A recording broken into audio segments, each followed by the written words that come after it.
He's a lovely old thing, is Mr. Crow. He always comes down to see me. He likes to come and eat the bread and get some water on his head. He's a lovely old thing, is Mr. Crow. I love him very much indeed. He's a lovely old thing, is Mr. Crow. I love him so. I love him so. He's going to get a drink of water, Andrew. He's always here.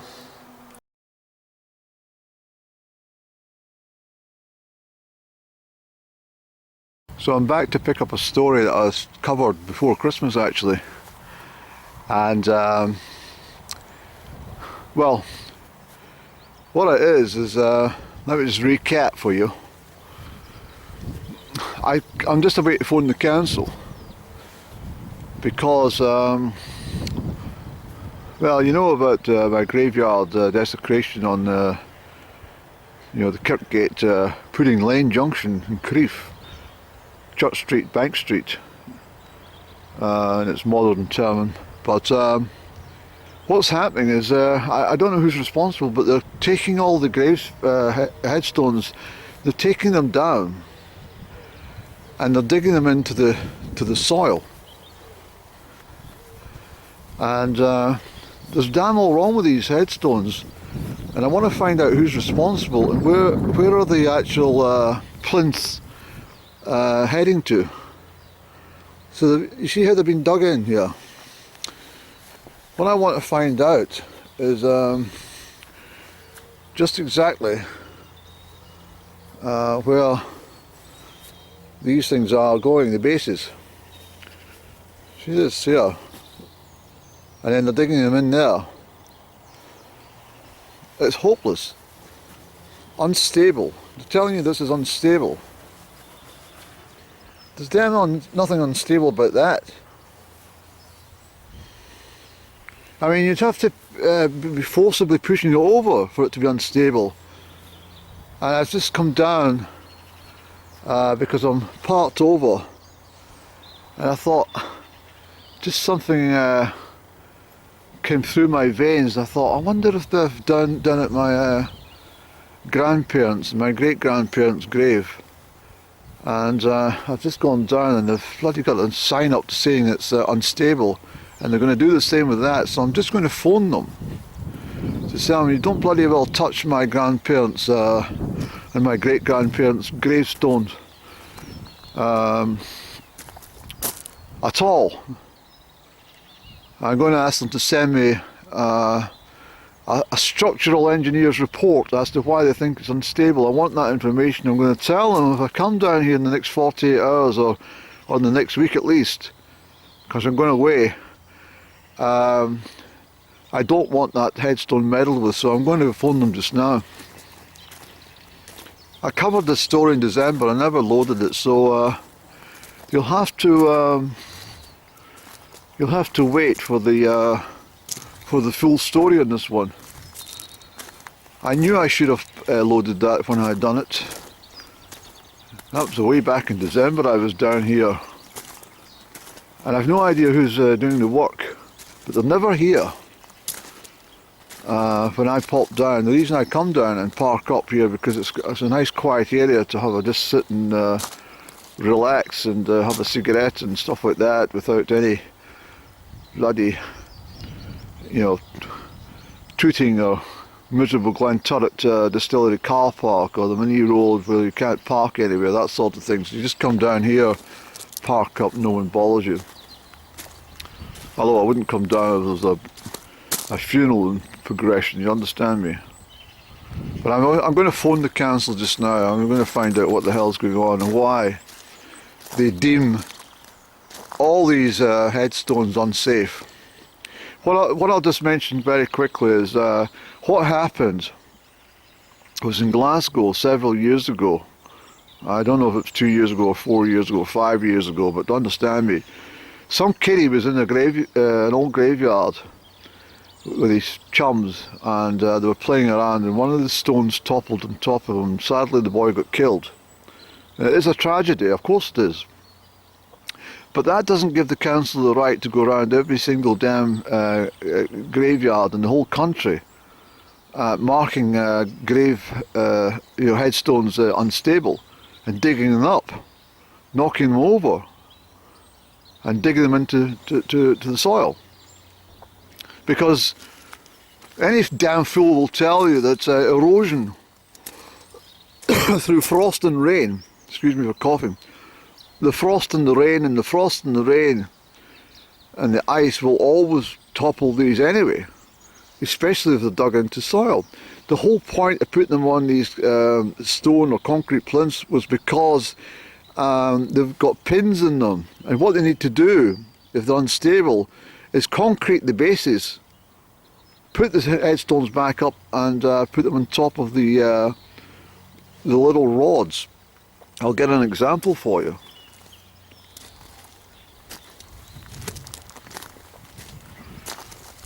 Where can I find an example, Andy?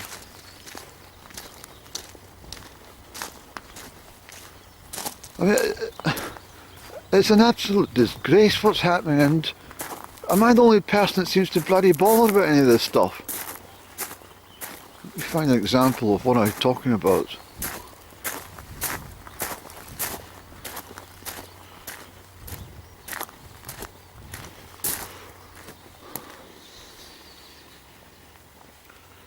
Unstable. What's unstable about this? Look, I can't bloody move the damn thing. Okay, here's an example, Annie. So these are customary on all plinths, and what happens is all they need to do is re-cement that and put the damn thing back on top. And what have they done? They've taken that off the top there, off the top here, and they put it down there and dug it into the soil. This is what I'm talking about. This is desecration. This is desecration of people's resting places. They don't want their beloved graveyard headstone totally dismantled and stuck in there. So now I'm going to give it to the council. I've got to phone bloody customer services, which means a long delay trying to get through to these people, and they're imbeciles. When you talk to them, they haven't they haven't a clue what you're on about. So I'm going to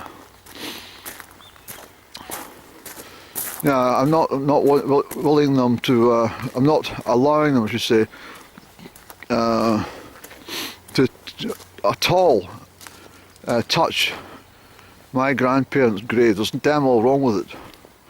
And if they do, I'll tell them today. If they do, I'm going to sue them. I've just taken a picture of it when I was down. I'm not showing you the actual gravestone, but I've taken the picture. Thank you for calling Perthshire Council. Your call will be recorded for training purposes. To listen to the council's privacy notice, press 1. Shut up! Get on with it! Or please hold while your call is transferred to the customer service team.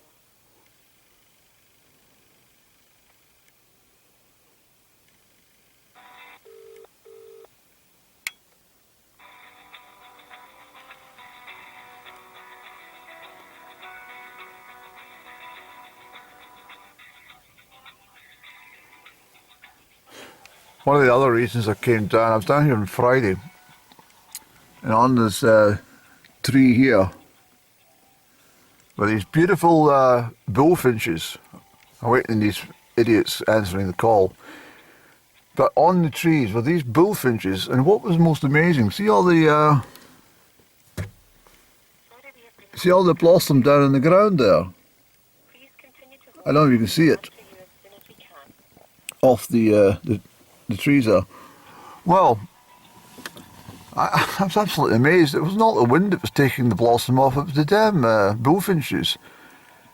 They were just picking the petals with their beaks and discarding them, having great fun doing so. I've never seen that before, but that's what they were doing. They were just picking off the blossom petals and letting them fall to the ground. There was 3 of them. And then 3 traveller people came down, elderly, and I had a chat with them. And I bid them a good day. And what caught my eye over here was this grave stone. And I may have talked about the lady before, but we called her number 14 because she used to live at number 14 Hill Wynd, which is known as Hill Street. And she used to stand in the baker's all day long. She had something wrong with her complexion. It was all terrible. And she used to wear a headscarf and about 4 coats, even in the hottest summer's day. And I mean, really hot days and all these coats and a scarf and everything. And I know her name, I'm not giving you the name, but I looked over and her gravestone was right in front of my car here on Friday, where it is parked today. I went over and I thought, well, I must come down with some flowers for that lady. She lost her husband in 1956. He was 72 and she died in 1994, aged 89. I think it was 89, 90. Yes. But she'd gone all the time without her husband since 1956. And I think what happened to the poor lady, she just got depressed and didn't know how to cope with life without him. And therefore I think that's what was wrong with the lady. She just gave up in life and she didn't wash or do anything with herself. She did, no, I'm not going to say. She was just quite a poor old soul, but she taken to me, she always gave me a smile. I was rather fearful of her. I thought she was some sort of, well, when you're that age and you're only a youngster, you think, what the hell is this? But I'd never seen her for a long time. I think the last time I saw her was about 1980, 84 or something, 85 maybe. Perhaps later, 80. Yeah. See what I mean? These council, they give you a number to call and you just sit for ages. Let me come back to you once I've explained to them what the situation, and I'll give you an update of what's happening. Any part of that headstone, I've tried to budge that, with reasonable force, and it's not moving anywhere. And neither is the plinth at the bottom, so I don't understand where they've come to that conclusion. Actually, are you happy to answer a couple of questions for me, please? I wouldn't be myself, so I'll go through the burials team. I can give you their direct number. I'm getting this through to the team just now, but if you want to speak to somebody in more detail about that, I can give you their number if you wish. I've got that at home actually, but what concerns me, please, is why all this work has been undertaken anyway, and who's actually taking. There's never anyone here doing the work, but there seems to be some activity in regards to what's already happened since December. Okay. And what concerns me, to be honest, is they're taking the headstones off the stone plinths, and they're just digging them straight into the soil. Well, that's not going to do any good in the future. And I'm a bit concerned as this. I'm going to just use the word. This seems to be a bit of a shoddy project that's occurring in this Crieff cemetery. Okay. I know you can't comment on that, mate, but what concerns me is the whole purpose of them doing this, because I've not heard of any casualties down in Crieff cemetery who have been injured by a falling headstone. Okay. Yeah. And if it's regarding vandalism, which I believe there was some vandalism back in the 1980s down in this neck of the wood, but anything which occurred in that period of time, remembering back because I'm local here, was dealt with. Right, okay. So I've no idea why they've taken to this particular graveyard and basically destroying it. Right, okay. That's my opinion. Sure, no, that's fine. I absolutely understand. Now, let me take your details. What's your first name? Bear with me, please. All right. Well, that wasn't so bad after all. I spoke to somebody with a bit of common sense, which is very rare at the council. But I've managed to explain my dilemma, and I've instructed them to advise the people who are involved not to touch my grandparents' and my great-grandparents' grave. It goes back to 1949, you see. And so he's taken all the details from me, which is fair enough. And he's passed the details on to the appropriate people. He's also sent me an email and a reference number, so if they need to contact me for further information from me. So I'll be the spokesman for my family regarding this bloody nonsense. As I said, there's nothing wrong with the stone. There's absolutely nothing wrong with it at all. So they're not dismantling my family's headstone and sticking it into bloody grass. No chance. And if at any stage any repairs were required, then obviously I would take it upon myself to get that job done and bear the cost myself. But I don't want these cowboys digging up my family burial site and moving the location of the headstone. And I've said to them, I says, I don't know who's doing the work, but it's not good. And anyway, you've got the gist of what I'm trying to say here today, but they can't give me any information as to why the work's taking place.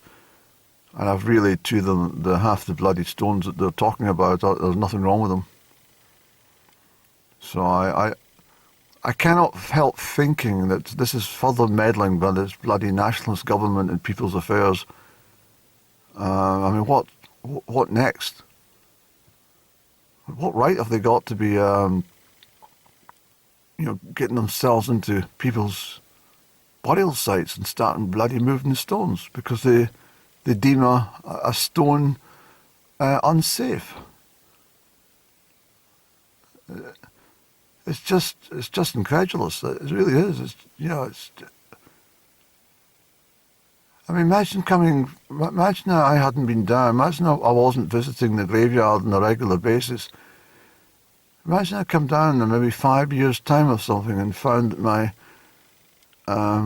grandparents' headstone had been bloody moved. There's something wrong. I need to get to the bottom of this. So this is why this is something I started, as I said, back in December. It's followed through to that Church Street gravesite, but I think it's something bigger here that I'm involved in. I want to find out what the hell's going on.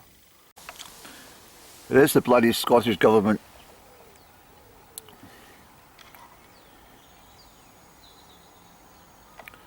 The Ministry of Justice and Scottish Government guidelines. Okay. Well, I'm going down to remove that sign. It's an afterthought just as I closed the camera. I thought, oh, bugger that. Inspected it, but I'm going to remove that bloody thing. Otherwise, they will come along and move it. Knowing the council. I can feel my grandparents upon my shoulders, my great-grandparents. Well done, Andrew. Well done, son. In fact, my great-grandfather, I remember him. He died in January 1966. I was only a small boy, but I still remember him. he smoked a pipe, and he was a charming old gentleman. And I used to sit in this chair in Granny's lounge area, and he used to open fire, and he used to smoke a pipe and spit in the fire. I remember this. And the night before he died, he asked my grandmother to get Andrew to come through, and I went through. I didn't even get my head up to the top of his bed. I reached up, he gave me a sweetie. Caramel, coloured and boughs of caramel.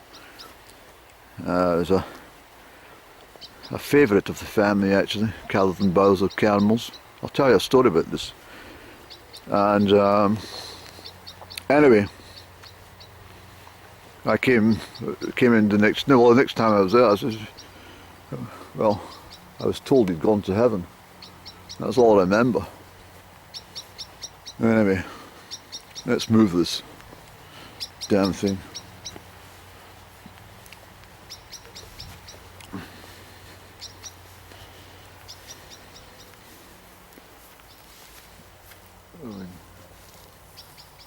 Look at them all. They're everywhere, these bloody things.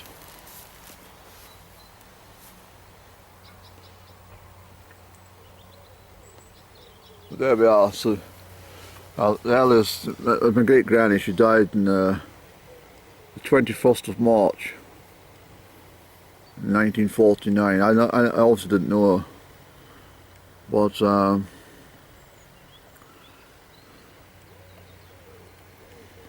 John, her husband, died on the 24th of January 1966.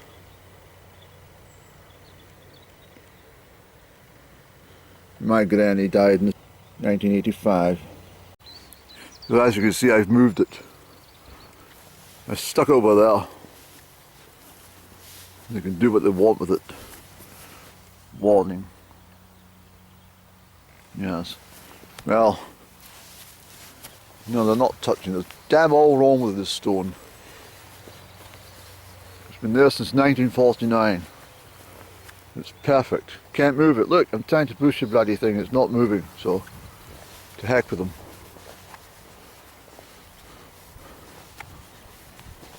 Isn't that scandalous? You see, they're everywhere, these things. This is what I'm talking about. This is what all the plinths, they've all got these metal rods, and the headstone just slips in the top. So they're not going to move. Just damn carry on. Let's get a seat here. Who's this? In memory of Ellison and Crawl, Knee Lawn. A lovely bench, isn't it? Very thoughtful place to put it as well, with the River Erne over here. A couple of horses down there. Clydesdales. Yes. Well, my great-grandfather was a ploughman, so it's very fitting that the horses should be so close to his gravestone. But I'm glad I made contact with the council. I'm sorry to go on about it, but I'm glad I've done... this is the sort of things that happen with me. I'm always in the right place at the right time to find out bits of necessary information. I never thought for the life of me I would come down here today and actually discover that they have plans to uproot my family headstone. As I say, I'll put this up on my loads, and what I might do is put up the first episode that I filmed back in December. I'm sure I've still got the footage somewhere. Yes, I probably have. Yes. Now, just finally, here's a fine example. Look at the damn mess they've made, and look. There's another example of the plinth with the two rods. The headstones, all they need to do is slip it on there, put a bit of cement there and sit it back on. And what do? They dig it into this bloody stupid soil. It's Dr. Ritchie. And Dr. Ritchie's looked after thousands of parents and patients in his life. Saved many a life, and the council decided to desecrate the man's burial site. Absolutely shocking.